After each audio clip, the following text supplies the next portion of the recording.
नमस्कार, मैं हूं नवजोत रंधावा और आप देख रहे हैं जीएनटी स्पेशल। सावन यानी महादेव का मन भावन महीना। आज से सावन महीने की शुरुआत हो चुकी है। आज पूरे दिन देश भर में चारों ओर भोलेनाथ की भक्ति के रंग बिखरे हैं। भगवान शिव का जलाभिषेक करने के लिए मंदिर मंदिर भक्तों का तांता लगा रहा। लेकिन आज का दिन सबसे खास रहा देश के चारों कोनों में विराजमान महादेव के 12 ज्योतिर्लिंग धामों में।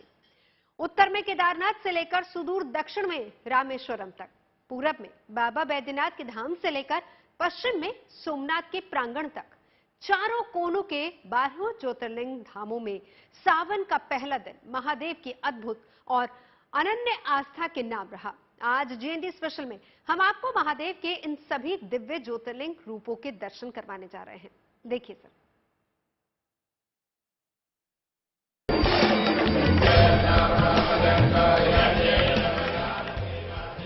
वैसे तो सावन का पूरा महीना ही नीलकंठ महादेव को समर्पित है।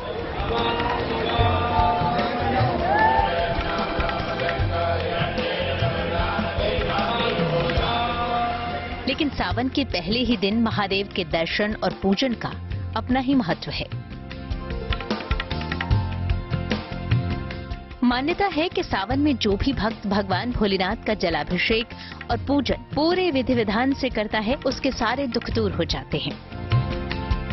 तभी तो शिव के मनभावन सावन के इस पहले ही दिन जीएनटी आपके लिए देश की चारों दिशाओं में फैले महादेव के 12 ज्योतिर्लिंगों की अद्भुत तस्वीरें लेकर आया है। सनातन धर्म में महादेव मोक्ष के देवता के रूप में पूजे जाते हैं। जय महेश जय जय भवेश जय आदिदेव जय महादेव विभो। देश भर में भोलेनाथ के हजारों छोटे बड़े मंदिर हैं, लेकिन भगवान शिव के इन 12 ज्योतिर्लिंगों का महत्व सबसे ज्यादा है। हिंदू पुराणों के मुताबिक इन 12 ज्योतिर्लिंग में भगवान शिव स्वयं ज्योति रूप में विराजमान हैं। आपको बता दें कि यूं तो देश भर में आज ही सावन की शुरुआत हो गई है, लेकिन सभी 12 ज्योतिर्लिंग देवस्थानों में से केवल आधे ही आज से सावन मनाएंगी। दरअसल हमारे देश में 2 तरह के हिंदी पंचांग प्रचलित हैं। एक पूर्णिमांत पंचांग, जिसमें महीने की शुरुआत पूर्णिमा के अगले दिन होती है। दूसरा अमांत पंचांग, जिसमें महीने की शुरुआत अमावस्या के अगले दिन से होती है। गुजरात, महाराष्ट्र और दक्षिण भारत के कुछ राज्यों में अमांत पंचांग मान्य है, जबकि बाकी सभी जगहों पर पूर्णिमांत पंचांग माना जाता है। इसके हिसाब से मध्य प्रदेश के महाकालेश्वर ज्योतिर्लिंग, ओंकारेश्वर ज्योतिर्लिंग, उत्तराखंड के केदारनाथ ज्योतिर्लिंग, झारखंड के वैद्यनाथ ज्योतिर्लिंग, उत्तर प्रदेश के काशी विश्वनाथ ज्योतिर्लिंगों में 4 जुलाई यानी आज से सावन माह की शुरुआत हो चुकी है। इन सभी देवस्थानों पर सावन 31 अगस्त की सुबह समाप्त होगा, जबकि गुजरात के सोमनाथ ज्योतिर्लिंग, महाराष्ट्र के कृष्णेश्वर ज्योतिर्लिंग, भीमा शंकर ज्योतिर्लिंग, त्र्यंबकेश्वर ज्योतिर्लिंग, दक्षिण भारत के रामेश्वर ज्योतिर्लिंग और मल्लिकार्जुन ज्योतिर्लिंगों में सावन महीने की शुरुआत 18 जुलाई यानी अमावस्या से होगी। इन सभी देवस्थानों पर सावन की समाप्ति 14 सितंबर को होगी। जो सौर पंचांग जो होता है वह 365 दिन का और चंद्र पंचांग जो है वह 354 दिन का। तो ये दोनों पंचांग में जो डिफरेंस है वह 11 दिन का है। तो इस 11 दिन को मेकअप करने के लिए, इसकी क्षतिपूर्ति करने के लिए ही प्रत्येक 3 वर्ष पर एक जो है यह 11 दिन जोड़ के एक अधिक मास का निर्माण किया गया है, जिसको कहीं अधिक मास बोलते हैं, मलयमास बोलते हैं, पुरुषोत्तम मास बोला जाता है। इसी लेकिन ये सिर्फ चंद्र पंचांग के अनुसार ही होता है, सौर पंचांग के अनुसार नहीं होता है, क्योंकि सौर पंचांग में तिथि का चेंजिंग नहीं होता है। जिन ज्योतिर्लिंगों में सावन का शुभारंभ हो चुका है, उनमें आपको सबसे पहले लिए चलते हैं उत्तर में विराजमान केदारनाथ ज्योतिर्लिंग धाम।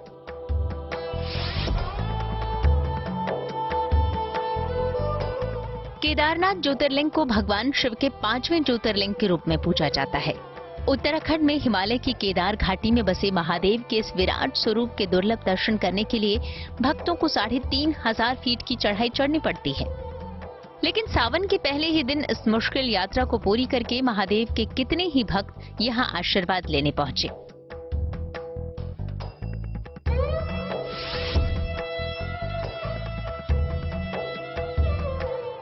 वहीं झारखंड के देवघर में बाबा वैद्यनाथ का दरबार भी सावन सोमवार पर भक्तों का सैलाब उमड़ पड़ा। वैद्यनाथ ज्योतिर्लिंग को भगवान शिव के 9वें ज्योतिर्लिंग के रूप में पूजा जाता है। सावन के पहले दिन बाबा धाम में पूजा करने के लिए सुबह 4 बजे से ही श्रद्धालु कई किलोमीटर लंबी लाइन में लगे नजर आए। हर सावन में वैद्यनाथ धाम में श्रावणी मेला लगता है। इस दौरान बाबा वैद्यनाथ को जलार्पण करने लाखों श्रद्धालु झारखंड के देवघर पहुंचते हैं।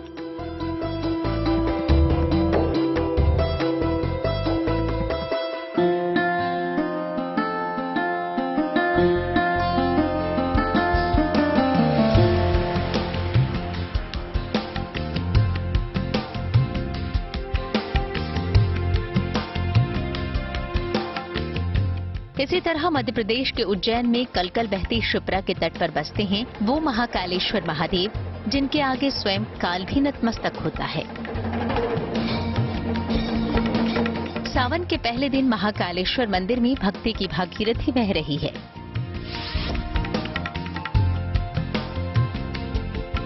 यहाँ सुबह 2:30 बजे ही मंदिर के पट खुलने के बाद पहले महाकाल को पंचामृत से स्नान करवाया गया। पंचामृत यानी दूध, दही, घी, शहद और चीनी से भगवान को स्नान कराया गया।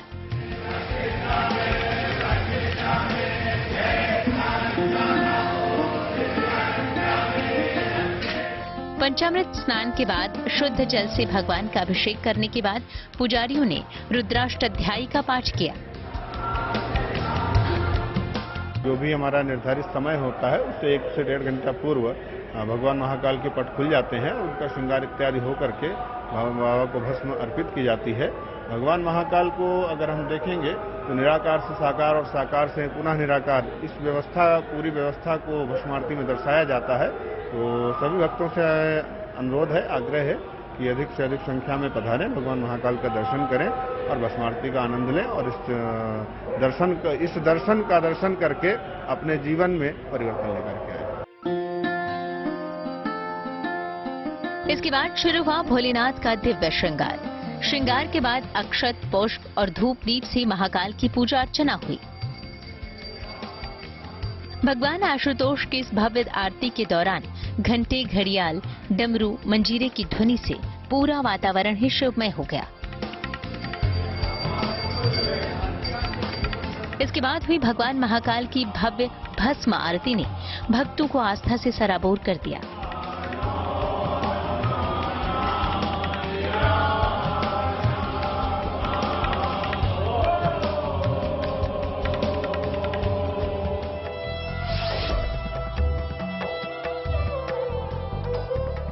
आस्था का ऐसा ही अद्भुत रूप भोलेनाथ की नगरी काशी में भी दिखी। वाराणसी में बाबा विश्वनाथ का आंगन भी सावन की रौनक से गुलजार है। बाबा विश्वनाथ ज्योतिर्लिंग भगवान शिव के 7वें ज्योतिर्लिंग के रूप में पूजे जाते हैं। आज हाथों में गंगाजल पात्र लिए भक्त बड़ी संख्या में बाबा विश्वनाथ के दरबार में पहुंचे।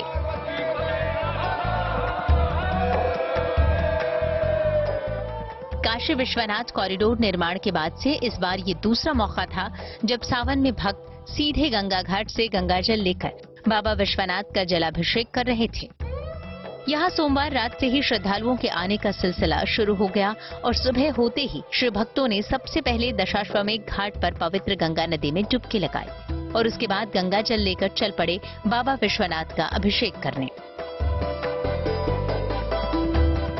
सावन के पहले दिन बाबा विश्वनाथ के पावन स्पर्श दर्शन के बाद श्रद्धालुओं में अलग ही उत्साह नजर आया।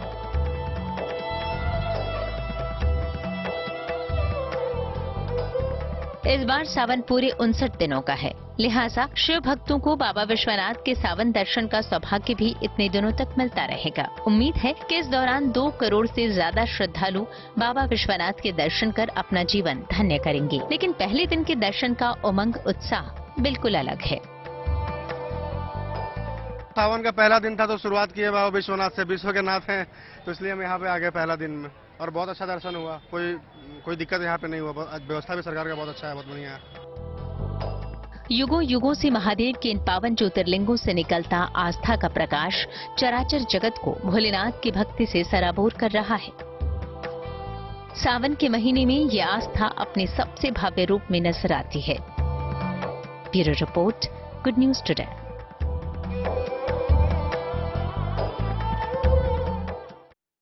इस बार बार कई साल बाद सावन में अधिक मास आया है, जिसके चलते सावन का महीना लंबा चलने वाला है। इस बार सावन 4 जुलाई यानी कि आज से शुरू होकर 31 अगस्त तक चलेगा।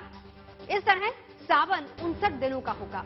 19 साल बाद ऐसा खास संयोग बन रहा है जिसमें 8 सोमवार आएंगे। सावन का पहला सोमवार 10 जुलाई को होगा, वहीं आखिरी सोमवार 28 अगस्त को पड़ेगा।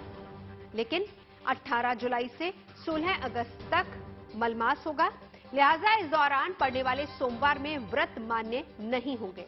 वहीं सावन में संकष्टी चतुर्थी 6 जुलाई को है, मासिक शिवरात्रि 15 जुलाई को है, श्रावण अमावस्या 17 जुलाई को है, हरियाली तीज 19 अगस्त को, नाग पंचमी 21 अगस्त को और रक्षाबंधन 30 अगस्त को पड़ेगा। हर साल सावन का महीना आते ही शिव के धाम बाबा के जयकारों से गूंजने लगते हैं। आखिर सावन से देवादिदेव महादेव का क्या है रिश्ता? सावन का सोमवार महादेव को विशेष प्रिय क्यों है और सावन में महादेव का जलाभिषेक करने से क्या लाभ मिलता है और इसका महत्व क्या है? ये वो सवाल हैं जिनके जवाब सनातन धर्म के पौराणिक इतिहास में छुपी युगों पुरानी कहानियों में मिलते हैं।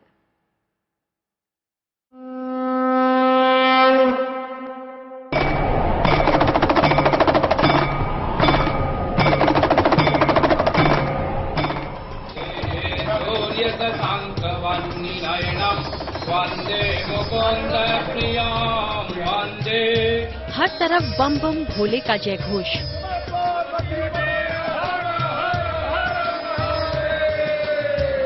मंदिरों और शिवालयों में महादेव के नाम का उद्घोष। धरती से आकाश तक मानो सब कुछ शिवमय हो गया है।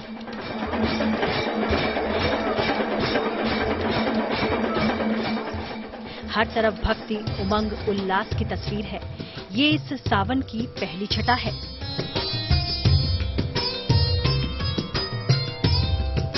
देवों के देव महादेव के महीने सावन मास का शुभारंभ हो गया है। सावन की इस पवित्र बेला में जप, तप और व्रत का विशेष महत्व है। लिहाजा शिव भक्ति में डूबे भक्त अपने आराध्य को प्रसन्न करने में जुटे हैं। इस बार श्रावण मास में आस्था और भक्ति का पवित्र मेला पूरे 59 दिन तक चलेगा। यानी ये रौनक अगले 2 महीने तक देश के तमाम शिवालयों में यूं ही बनी रहेगी। भारतीय जो कैलेंडर होते हैं, भारतीय जो पंचांग होते हैं, वो सूर्य की संक्रांति पे और चंद्रमा के महीनों पर चलते हैं।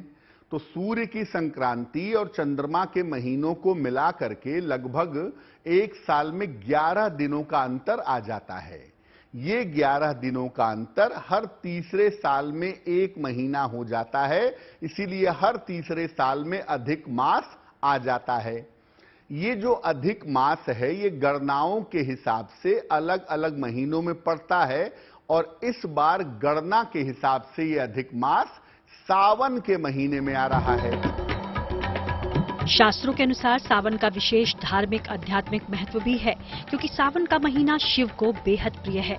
इससे जुड़ी पौराणिक कहानी बताती है कि अमृत को पाने के लिए एक बार देवताओं और असुरों ने सागर मंथन किया था। उस दिन सागर मंथन में निकले 14 रत्नों में हलाहल विष भी शामिल था। कहते हैं कि हलाहल विष इतना घातक था कि उसके प्रभाव से सृष्टि के सारे जीवों के प्राणों पर संकट आ गया था। तब देवादिदेव महादेव ने ही उस विष को पीकर संसार पर मंडराते काल का अंत किया था। उस विष की उग्रता को, उस विष की गर्मी को शांत करने के लिए भक्तों ने भगवान शिव को जल अर्पित किया और भर भर के जल उनको समर्पित किया।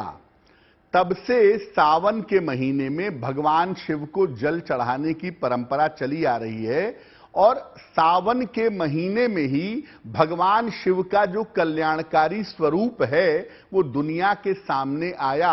इसलिए इस महीने को भगवान शिव का महीना मानते हैं और भगवान शिव को ये महीना बहुत प्रिय है।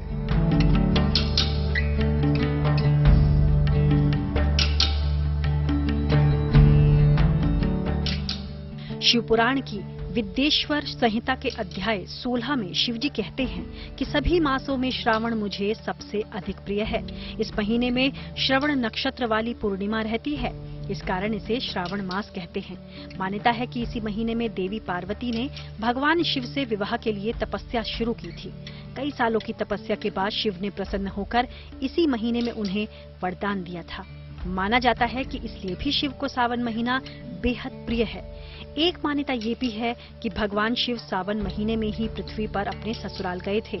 वहां उनका जलाभिषेक कर स्वागत हुआ था। भगवान की बोलो सच्चे दरबार की। तो मान्यता है कि हर साल सावन के महीने में भगवान शिव अपने ससुराल आते हैं। सावन के महीने में शिव जी की विशेष पूजा से जुड़ी एक और कथा का जिक्र शिव पुराण में मिलता है।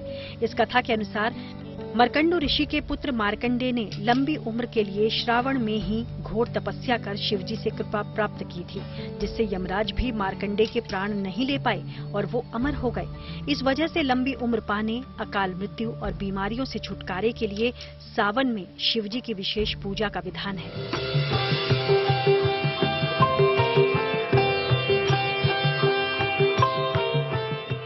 शास्त्रों में ये भी कहा गया है कि श्रावण मास में भगवान विष्णु योग निद्रा में चले जाते हैं। इस दौरान सृष्टि के संचालन का दायित्व खुद भगवान भोले संभालते हैं। इसलिए महादेव सावन के प्रधान देवता हैं। इस विशेष काल में महादेव का जलाभिषेक विशेष फलदायी माना जाता है।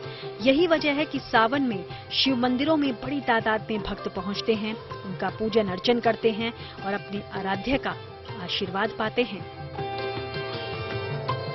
Bureau report, good news today. इस बार का सावन बड़ा है तो फायदे भी बड़े हैं।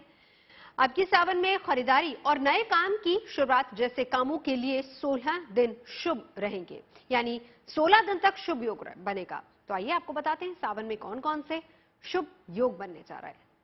सबसे पहले बात करते हैं सर्वार्थ सिद्धि योग की। सर्वार्थ सिद्धि योग में किए गए नए काम सफल होते हैं।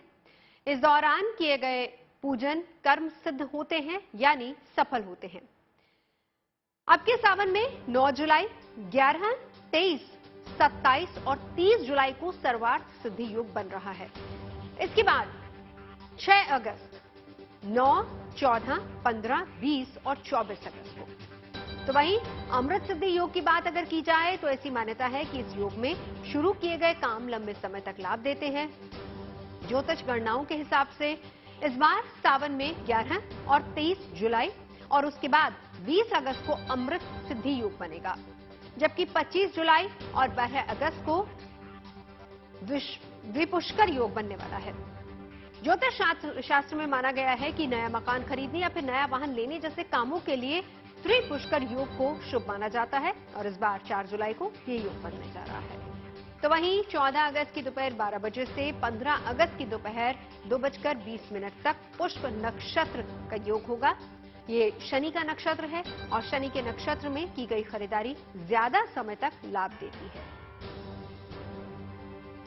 कहते हैं सावन में जलाभिषेक करने पर पूरे साल के पुण्य की प्राप्ति होती है। इस बार का सावन इसलिए और भी खास हो जाता है कि पूरे 19 साल बाद शुभ संयोग बना है। सुबह से ही शहर शहर शिवालयों में भोले के भक्तों की भीड़ उमड़ रही है। बम बम भोले के जयकारे की गूंज सुनाई दे रही है। अगले 2 महीने महादेव का दरबार भक्तों से यूं ही गुलजार रहने वाला है।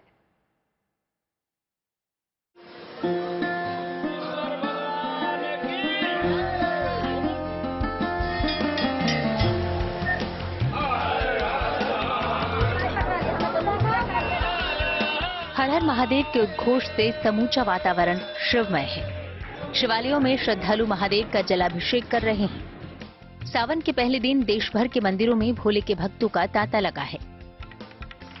देश के अलग अलग हिस्सों में शिव भक्तों का उत्साह देखते ही बन रहा है। ये तस्वीर गाजियाबाद के दुधेश्वर नाथ मंदिर की है। पूरे मंदिर को बड़ी खूबसूरती के साथ फूलों से सजाया गया है। समय हम मौजूद हैं गाजियाबाद के दुधेश्वर नाथ मंदिर में। इस मंदिर की अपनी खासियत है। शिवजी का ये बहुत प्रसिद्ध मंदिर है। कहा जाता है कि रावण काल से इस मंदिर की मान्यता है। रावण के पिता ने यहाँ पे शिवजी की पूजा अर्चना की थी। मंदिर प्रांगण को आप देखें अगर तस्वीरों में तो बेहद सुंदर फूलों से सजाया गया है। गेंदे के फूलों से सजाया गया है, बेलपत्र से सजाया गया है। शिव भक्तों की जो भीड़ है सुबह 4 बजे से ही इस मंदिर में आनी शुरू हो गई है और अभी भी जो भक्तगण है वो जलाभिषेक के लिए मंदिर में लगातार आ जा रहे हैं। आप देख सकते हैं कि तस्वीरों के माध्यम से जो स्वयंभू शिवलिंग है यहाँ पे उस पे जल चढ़ाया जा रहा है। ये तस्वीरें संगम नगरी प्रयागराज में मनकामेश्वर मंदिर की हैं। श्रद्धालु भगवान भोलेनाथ की पूजा अर्चना में सुबह से ही लगे हुए हैं। लखनऊ के शिवालयों में भी श्रद्धालुओं का सैलाब देखने को मिला। सुबह से ही भक्त बाबा भोला का रुद्राभिषेक करते नजर आए। ये तस्वीरें कानपुर के आनंदेश्वर शिव मंदिर की हैं। यहाँ भी भगवान शिव को जल अर्पित करने के लिए सुबह से ही भक्तों का तांता लगा रहा। भुवनेश्वर के मशहूर लिंगराज मंदिर में भी सावन माह के पहले दिन भक्तों ने विशेष पूजा अर्चना की। शिव भक्तों को साल भर सावन के इस पावन माह का इंतजार रहता है। सावन भगवान शिव का सबसे प्रिय महीना है, लिहाजा भक्त पूरी श्रद्धा से इस पवित्र महीने में अपने भगवान को प्रसन्न करने के लिए शिवालयों में बम बम भोले के जयकारे लगा रहे हैं। देवघर से शैलेंद्र मिश्रा और गाजियाबाद से अनामिका गौड़ के साथ लखनऊ से शिल्पी सेन, गुड न्यूज टुडे। तो सावन महीने की शुरुआत हो चुकी है। आप भी कीजिए भोलेनाथ को प्रसन्न और पाइए पुण्य। फिलहाल GNT स्पेशल में इतना ही। देखते रहिए गुड न्यूज टुडे।